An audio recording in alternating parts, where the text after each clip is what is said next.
Hello, আমাদের স্বপ্নগুলোর কি হবে বাবা? তুমি আমাকে আমার স্বপ্নগুলো থেকে অনেক দূরে সরিয়ে দিচ্ছ।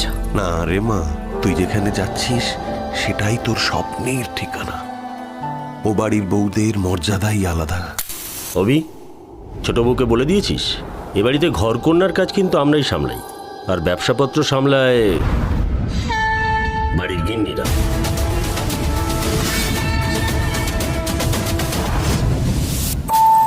স্বপ্নের মতো লাগছে না? সব স্বপ্ন সত্যি হয় না। আলোর ঠিকানা 19শে সেপ্টেম্বর থেকে রাত 9:30টায় সান বাংলায়।